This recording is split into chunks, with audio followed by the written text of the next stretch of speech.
Coach, are you We guys should be good. actually playing this weekend? I think so.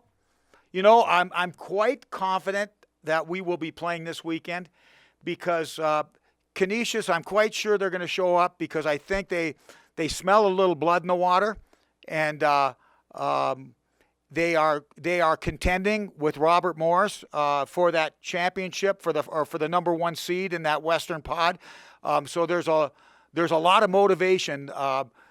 There's a lot of reasons why I believe Canisius is going to show up and be here. They'll be practicing tonight, but I'm very confident. I've talked to their coach Trevor Large, and in all sincerity, they've since day one that they've said that they would be making the trip out here. But they are. I'm very confident that they're not only are they going to be out here, but they're going to be ready to play because. Like I said, if you look at the standings in the West, they are just a few percentage points behind Robert Morris, and they're big games for them, and they're big games for us. Obviously, it's been a tough go for us. We finally found a way to win a game in our last game back a few weeks ago at Bentley. And we've got two more games, these two games before the playoffs, and we need to utilize these games as a springboard going into the playoffs. We need to get some traction from these games this weekend, and so you're going to have two teams that are going to be pretty hungry out there, I think. Have you had a normal practice scheduled? Has it been like with all these weeks with no opponents to look forward to? What has life been like for your program?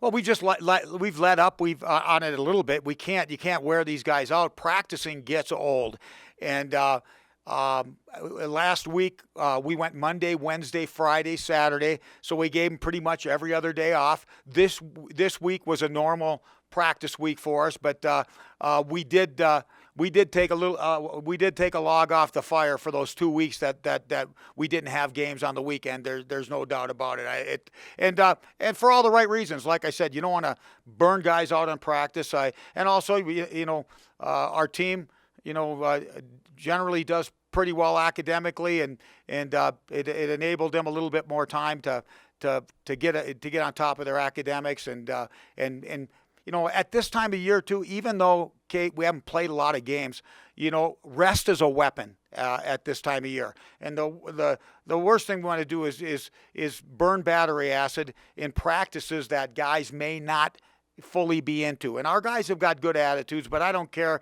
When you're not playing for 2.5 weeks and you're practicing and we're asking them to play at a game tempo and with game intensity, you can say that all you want, but the juices just aren't flowing like they do the week prior of a game. To be honest with you, I'm very excited for today because I think we're going to have a great practice.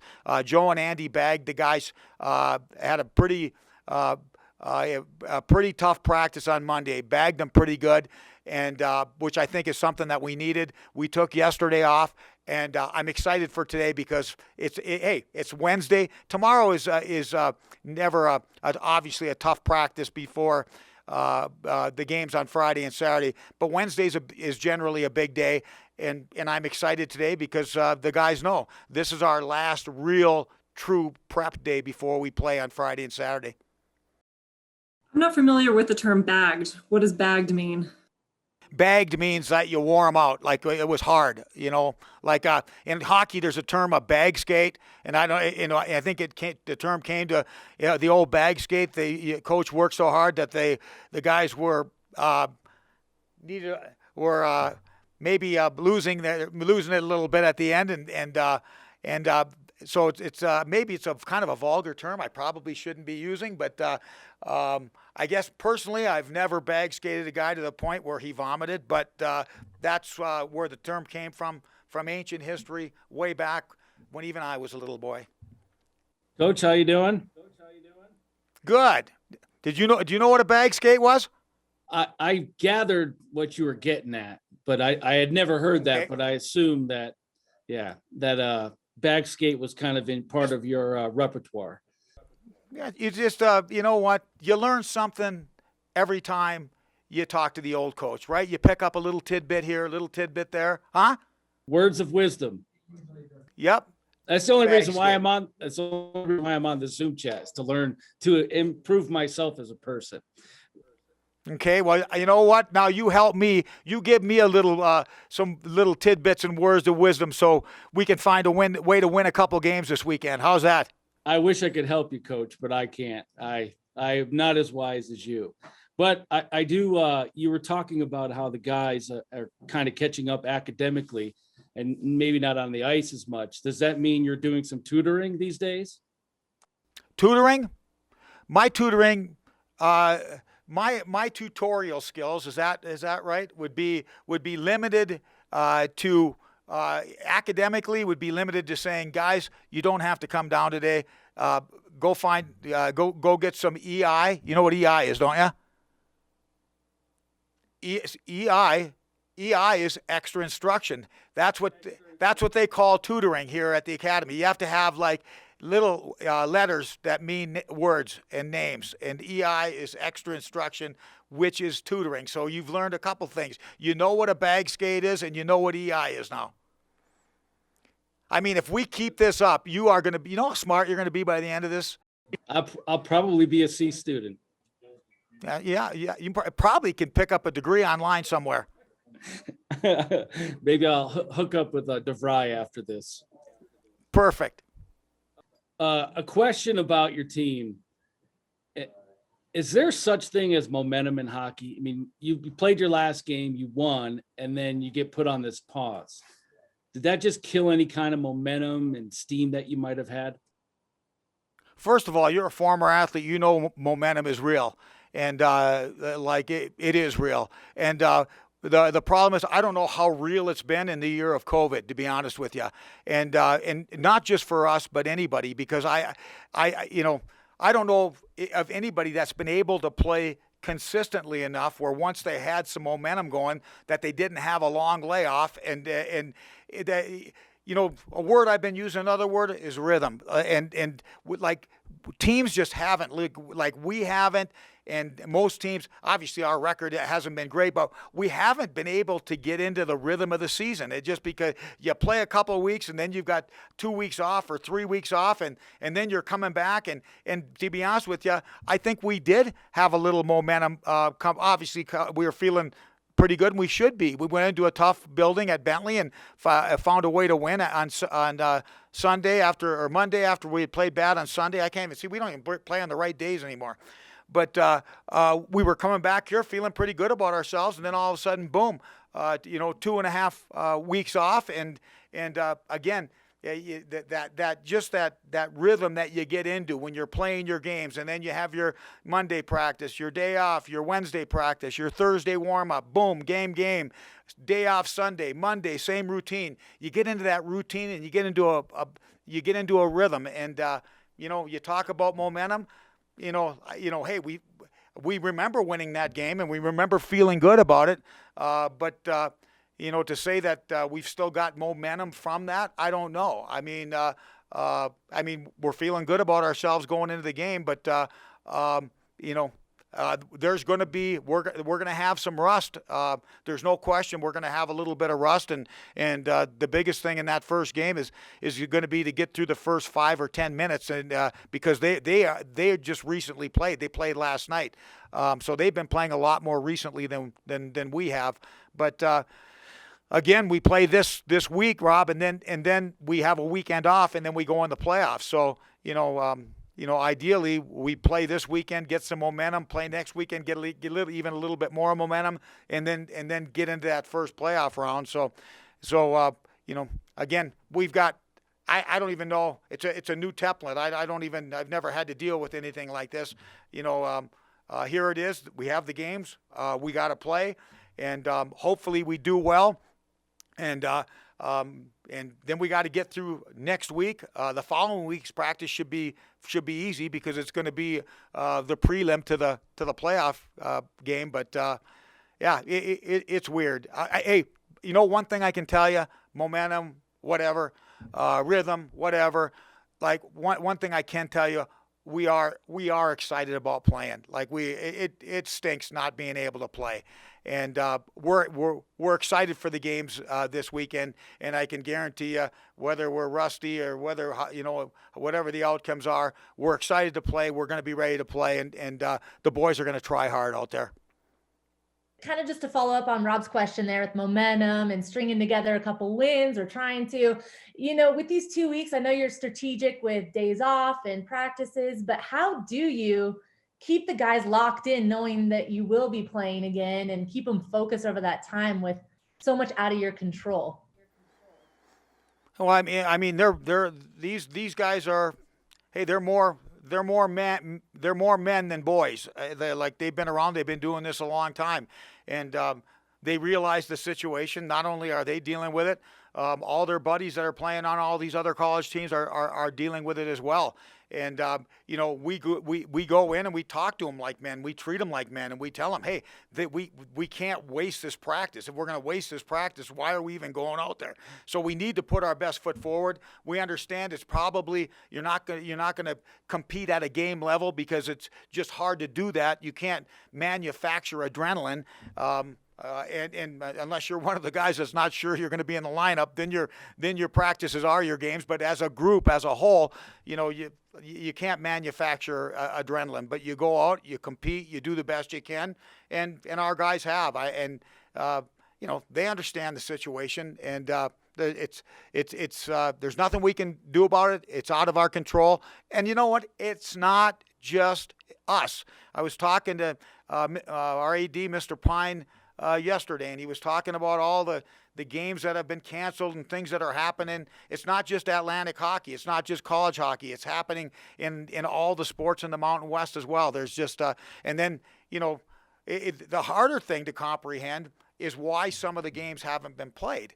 And we have there's NCAA protocol, but there's also institutional protocol, and a lot of the games in our league haven't been played, not because the NCAA protocol, was because the institutional protocol was more strict than the NCAA protocol. So games that some teams would have played in a circumstance, other teams aren't. So it's everybody's kind of got their own set of rules. Everybody's kind of running their own race. And to be honest with you, the coaches and the players, we want to play. But ultimately, whether we play or not is really not in our hands. It's in the hands of the medical people and the administrators. And then looking at Canisius, obviously, like you said, they just played last night. I know the guys are excited just to play a game, but is there a part of the locker room that feels fired up with the chance to really play spoiler this weekend, since you guys have it? Absolutely.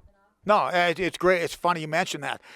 That was what we talked about on Monday. Not only do we want to use this series this weekend to try to establish some momentum for the playoffs, to gain some traction, and to further acquire even more confidence, like we have to. And but with that also, we know we have a team coming in that's going to be hungry because they're matter-of-factly playing for something. And we are ready and willing and able. That not only are we going to be playing for ourselves and for all the right reasons and for the momentum, the traction, and all that, but we will be playing to be the spoiler. I understand the guys are at school for more than just hockey, but I would assume that a big reason why they went to Air Force was to play D1 hockey. And I'm curious what their reaction has been when you've had to break the news to them, like, hey guys, we're not playing again this weekend. And I mean, they've had 10 games postponed. I'm curious what their reaction has been. Yeah, again, like they're big boys. They see what's going on, not just with us, but in the entire landscape of collegiate athletics. So these things just aren't about us. Obviously, they're disappointed, but they understand.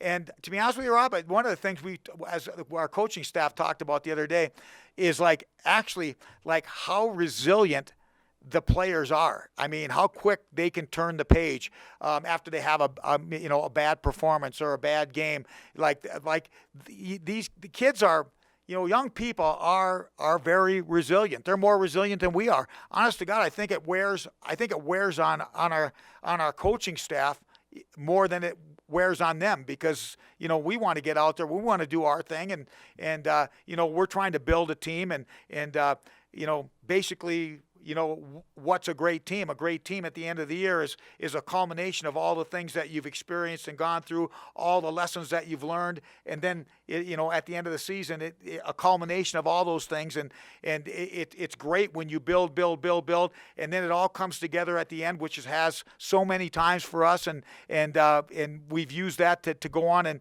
and win championships, and for us as a staff, it's like 2 steps forward, 1 step back. 2 steps forward, 1 step back. And I actually think it's harder on us. The other thing is we have our families, but my family's all grown up right now. It's just me and Carol. I mean, these guys have, when a game is canceled, they still have responsibilities academically, militarily. I mean, like for me, it's me and Carol and hockey. And when you don't have hockey, a little bit of Frank goes a long way. I think Carol wants this season to get going, and she wants to get it going in a hurry. She hopes that we somehow somebody comes out of nowhere, so we have games next week, maybe even on the road. She petitioned the NCAA for a spring season for college hockey. I don't know. It's become just beyond assumed at this point that Air Force is going to kick it in and have a late season push. But would it be extra special if that's what happened this year? Oh, it would be. I mean, it is every year. I mean, whenever it's special. Last year, how we started out 0-7, but we had won 5 of our last 6 games and won a playoff round when the season ended last year. And I felt so bad for our seniors that they didn't. We had Rob mentioned momentum. Hey. Their momentum is real, and we had it at the end of last year. And we were going into RIT, into Rochester to play RIT, a building that we had won, 5 of our last 6 games in, or 6 of our last 8, or 7 of our, it was something incredible anyway. And we had never lost a regular season game in that building, correct? And so we were going into a building that we felt good about, and we had momentum, and it just all came to a screeching halt. And I felt so bad for the team, but really bad for the seniors. And, this year we have another a large group of seniors. We got 8 seniors, and this is going to be their senior weekend. And it's only the second weekend that we've had at home. Played 11 games, played 9 of them on the road. When it's all said and done here, we'll have played 13 and 4 of them at home. But it would be extra special, just for what the guys have gone through. They've had to go through a lot of adversity. Everybody's had to go through the pauses in their season and missing games because of COVID. They either had it or the other team had it, or an institutional policy. But we've had to battle through a lot of things. We've had to battle through all of that, and the fact that we've only won 1 game. So going into the playoffs, if this team can put it together and have a nice run in the playoffs, it would be great. It would make everything. It would make it all worth it. It would be great for our seniors, and it would be great for our group, because our group has held together through some pretty tough times this year.